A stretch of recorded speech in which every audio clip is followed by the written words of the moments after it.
नमस्कार दोस्तों, स्वागत है आप सभी का हमारे इस चैनल पर। दोस्तों, अगर आप जीवन में कुछ नया सीखना चाहते हैं तो इस चैनल को सब्सक्राइब जरूर करें। श्री शिवाय नमस्तुभ्यम। हर हर महादेव। दोस्तों, आप सभी जानते हैं कि सोमवार का दिन महादेव को समर्पित होता है और इस बार का सोमवार पितृपक्ष का आखिरी सोमवार है। पूज्य गुरु ने कहा कि इस दिन आपको सिर्फ एक सफेद फूल से और एक चावल के दाने से शिवलिंग के सामने एक विशेष उपाय करना है, जो आपके जीवन में चल रहे तमाम परेशानियों को दूर करने के लिए, धन प्राप्ति के लिए है, कर्ज को समाप्त करने के लिए है। अगर घर में अशांति का माहौल रहता है, घर में आपके बच्चे आपकी बात कहना नहीं मानते हैं, आपको अपने कार्य में सफलता नहीं मिल पा रही है, तो ये सिर्फ एक छोटा सा उपाय आपके जीवन से इन सारी परेशानियों को समाप्त करके आपके पितरों को प्रसन्न करता है और आपके मित्र आपके जीवन में भाव धान्य लक्ष्मी की प्राप्ति करवाते हैं। तो चलिए जानते हैं इस विशेष उपाय के बारे में। लेकिन उससे पहले, अगर आप भोलेनाथ जी को सच्चे दिल से मानते हो तो इस वीडियो को लाइक करें और चैनल को सब्सक्राइब करके कमेंट में हर हर महादेव जरूर लिखें।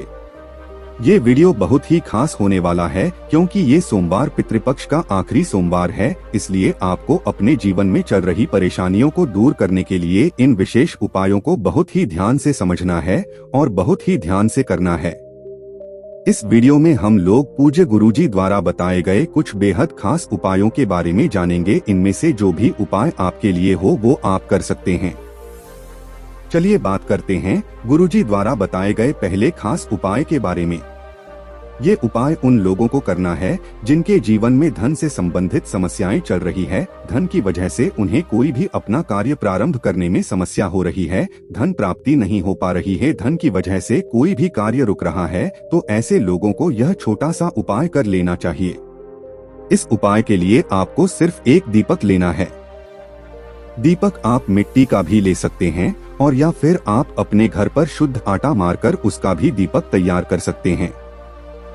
इस दीपक में आपको घी का इस्तेमाल करना है और साथ ही साथ मौली के धागे का प्रयोग करना है। मौली का धागा वही होता है जिसे हम लोग कलावा कहते हैं और जिसे हम लोग अपने हाथ में बांधते हैं। तो इसी धागे को थोड़ा सा काटकर आप इसको बत्ती के रूप में इस दीपक में प्रयोग कर सकते हैं। लाल रंग के इस मौली के धागे की आप लंबी बत्ती बना दीजिएगा और शुद्ध देशी घी का इसमें प्रयोग कर लीजिएगा। अब ये दीपक आपको बेलपत्र के वृक्ष के नीचे प्रज्वलित करना है। देखिए ये दीपक को प्रज्वलित कैसे करेंगे। देखिए, इस उपाय को आप साधारण मत समझिएगा क्योंकि बेलपत्र का जो वृक्ष होता है वह माता पार्वती के आंसुओं से उत्पन्न हुआ है और जब भी हम बेलपत्र की पत्ती से या बेलपत्र के वृक्ष के सामने कोई भी विशेष उपाय करते हैं तो उसे महादेव हमसे अतिशीघ्र प्रसन्न हो जाते हैं। इसलिए आपको धन प्राप्ति के लिए ये उपाय जरूर करना चाहिए। लेकिन बेल पत्र के पेड़ के नीचे शाम के समय, जब शाम को सूर्यास्त हो जाता है तो उसके बाद या फिर जब सूर्यास्त हो रहा हो तो उस समय, इन दोनों टाइम में से किसी भी समय आप इस दीपक को बेल पत्र के वृक्ष के नीचे प्रज्वलित कर देंगे। लेकिन प्रज्वलित करने से पहले आप इस दीपक को उत्तर दिशा की तरफ रख लेंगे, यानी दीपक की जो बत्ती है उसको आप उत्तर दिशा की तरफ रख लेंगे और श्री शिवाय नमस्तुभ्यम मंत्र का स्मरण करते हुए इस दीपक प्रज्वलित कर देंगे। दीपक प्रज्वलित करने के बाद आप वहीं पेड़ के नीचे बैठकर कम से कम 51 बार या 108 बार या जितना भी आपके पास टाइम, उतनी बार आप श्री शिवाय नमस्तुभ्यम मंत्र का स्मरण कर लीजिएगा और आपके जीवन में धन से संबंधित जो भी समस्याएं चल रही उनको दूर करने के महादेव से प्रार्थना कर लीजिएगा। फिर वापस अपने घर आ जाइएगा। पूज्य गुरुजी ने कहा कि अगर आप 5 सोमवार लगातार इस उपाय को कर लेते हैं तो हम आपको व्यासपीठ से यकीन दिलाते हैं कि आपके जीवन की धन से संबंधित सारी समस्याएं महादेव की कृपा से बहुत ही जल्द समाप्त हो जाती हैं। तो आपको यह विशेष उपाय सोमवार के दिन जरूर चालू कर देना चाहिए। अब इसके बाद बात करते हैं पूज्य जी द्वारा बताए गए दूसरे विशेष उपाय के बारे में। इस उपाय के लिए गुरुजी ने कहा था कि जब आपके जीवन में ऐसी कोई विशेष मनोकामना हो जो परिपूर्ण न हो रही हो, आप बहुत सारे व्रत कर लिए हैं, बहुत सारे उपाय कर लिए हैं, सब कुछ करके देख लिया है, लेकिन आप वह विशेष मनोकामना परिपूर्ण नहीं हो पा रही है, चाहे आप पशुपतिनाथ का व्रत भी कर चुके हैं, फिर भी मनोकामना नहीं परिपूर्ण हो रही है, तो आपको यह विशेष उपाय जरूर कर लेना चाहिए, ताकि आपकी मनोकामना धन प्राप्ति की है, या फिर आप अपने बिजनेस व्यापार के लिए मनोकामना करना चाहते हैं, या फिर आप अपनी नौकरी के लिए, या फिर आप अपने विवाह के लिए, या फिर आप अपने घर परिवार के लिए किसी भी प्रकार की अगर कोई मनोकामना है, तो आप इस उपाय को करते समय उस मनोकामना को बोल दीजिएगा। गुरुजी ने कहा कि हम यकीन दिलाते हैं कि आपकी मनोकामना बहुत जल्द परिपूर्ण हो जाएगी, लेकिन इस उपाय के लिए आपको 1 लोटा जल ले लेना है। लोटा तांबे का ले लीजिएगा और जल आप अपने किचन से ही लीजिएगा। किचन में आपके आरओ, मटका या बाल्टी जो भी रखा हुआ वहीं से आपको जल ले लेना है। फिर इसी के साथ आपको सिर्फ 1 चावल का दाना ले लेना है। चावल का दाना जो आप लेंगे उसमें आप ध्यान रखेंगे कि चावल का दाना टूटा हुआ नहीं होना चाहिए, खंडित नहीं होना चाहिए। फिर इसी के साथ आपको ले लेना है 1 बेलपत्र। बेलपत्र अगर आपके पास नहीं है तो शिवलिंग के ऊपर चढ़ी हुई बेलपत्र को उठाकर जल से शुद्ध करके आप उसका भी इस्तेमाल कर सकते हैं।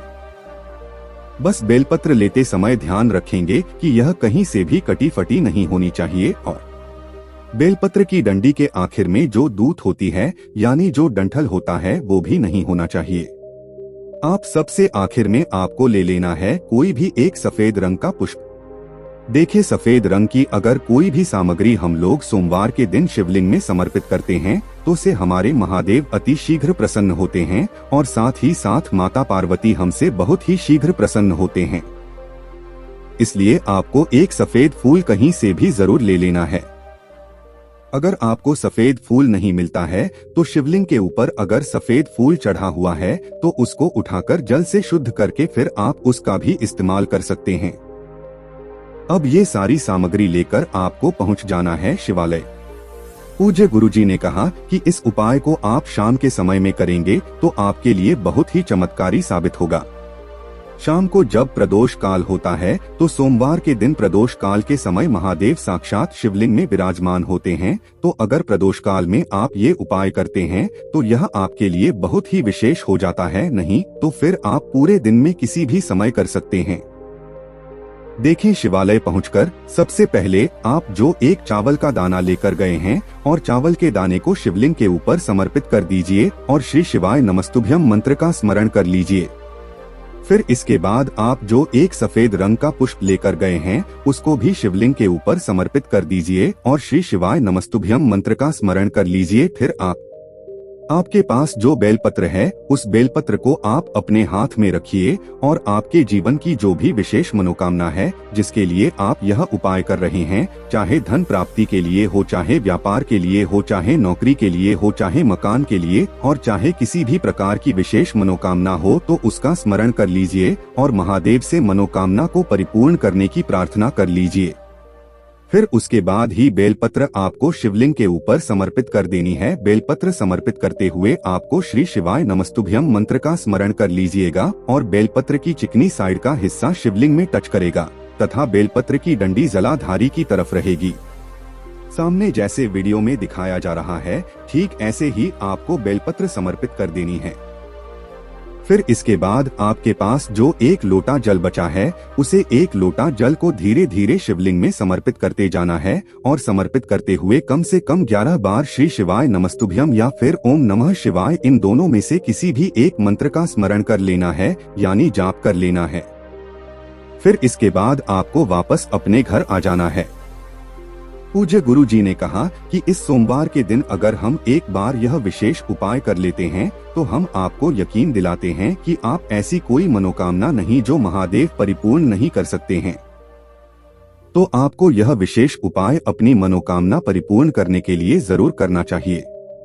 अब इसके बाद बात करते हैं पूज्य गुरु जी द्वारा बताए गए सबसे आखिरी और सबसे खास उपाय के बारे में, जिन्हें अपने जीवन में धन धान्य की प्राप्ति करनी है और कर्ज को समाप्त करना है, तो ऐसे लोगों को यह विशेष उपाय करना चाहिए।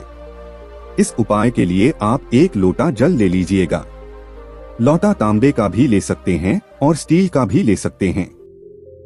लोटे में जल लेने के बाद आपको लेना है थोड़े से चावल के दाने। चावल के दाने लेने के बाद उसको आप पीस लीजिएगा। आप सिलवट में या मिक्सी में अच्छी तरह से उन चावल के दानों को पीस लीजिएगा और पीसे हुए यह चावल के दाने आपको इस 1 लोटा जल में मिला लेना है। फिर इसके बाद आपको 1 चुटकी या 2 चुटकी जितनी भी पीसी हुई हल्दी मिल जाती है तो उतनी आपको हल्दी ले लेनी है। हल्दी शुद्ध होनी चाहिए, साफ होनी चाहिए। आप इस हल्दी को भी आप इसे 1 लोटा जल में मिला लीजिएगा। अब ये आपका 1 लोटा जल का मिश्रण तैयार हो गया और इसे लौटे जल को लेकर आप पहुंच जाएगा किसी भी बरगद के पेड़ के नीचे। वट वृक्ष के नीचे आप इसे छोटे जल को लेकर पहुंच जाएगा और फिर धीरे धीरे बरगद की जड़ में आपको यह 1 लोटा जल समर्पित करते जाना है और बटकेश्वर महादेव का स्मरण करते जाना है। आप ध्यान रखेंगे कि आप सूर्यास्त के पहले इस उपाय को कर लेंगे। सूर्यास्त के बाद की भी पेड़ में हम लोग जल समर्पित नहीं करते हैं, इस बात का विशेष ध्यान रखिएगा। जल आपको इतने धीरे धीरे समर्पित करना है कि आप जल समर्पित करते करते कम से कम 11 बार बटकेश्वर महादेव का नाम जरूर स्मरण कर लीजिएगा। पूज्य गुरुजी ने कहा कि 1 लोटा जल समर्पित करने के बाद आपके जीवन में जो कर्जे की समस्या चल रही है उसको बटकेश्वर महादेव से समाप्त करने की प्रार्थना कर लीजिएगा। आपके ऊपर चाहे जितना कर्जा हो वह बटकेश्वर महादेव से बोल दीजिए या प्रार्थना कर लीजिएगा और फिर उसके बाद वापस अपने घर आ जाइएगा। गुरुजी ने कहा कि अगर इस उपाय को हम 5 सोमवार लगातार कर लेते हैं तो हम आपको यकीन दिलाते हैं कि आपके जीवन में चाहे जितना भारी से भारी कर्जा हो वो बटकेश्वर महादेव की कृपा से बहुत जल्दी खत्म हो जाता है। दोस्तों, आज के लिए बस इतना ही। मिलते हैं एक और ज्ञानवर्धक वीडियो के साथ। धन्यवाद।